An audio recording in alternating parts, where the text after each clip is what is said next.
FALEOMAVAEGA, salah satu penggagas RUU tersebut. Congressman, thank you very much for this opportunity. Now, your name is very much in the news in Indonesia these days.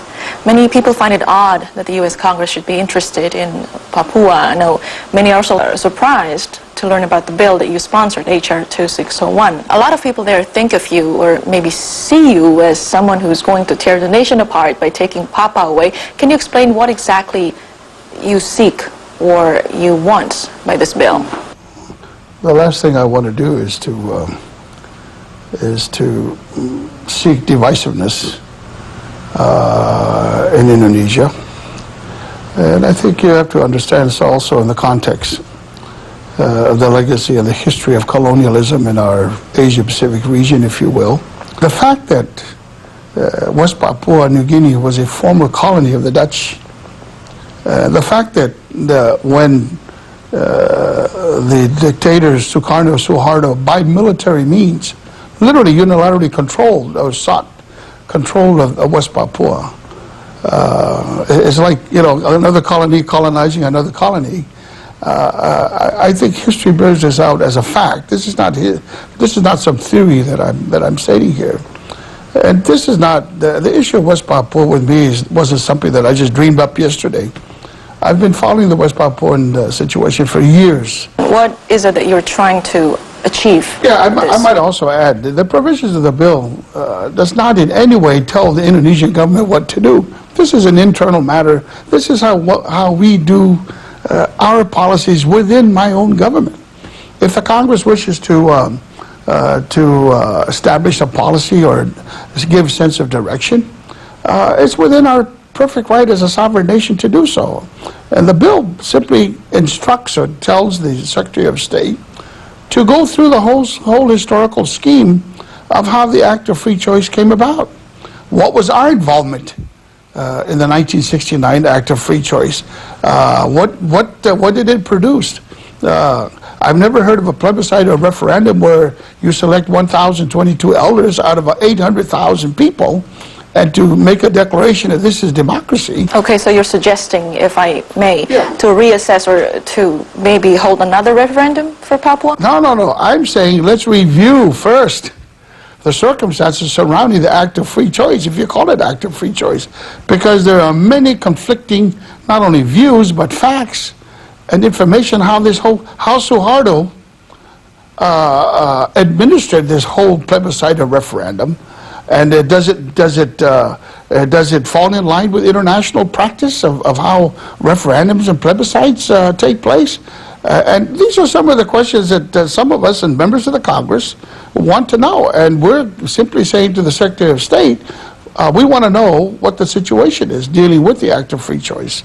And secondly, also we're telling the Secretary of State, find out what the status of this autonomy law that the Indonesian Parliament passed in 2001. Where are we? 4 years later, what has it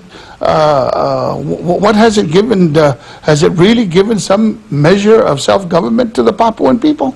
And the facts and information that we're getting is absolutely not. Why now? Why not years ago? Is it because you have more evidence now than you did before? That, yes, to a great extent, we have more evidence of that now. And you know, they say times have changed.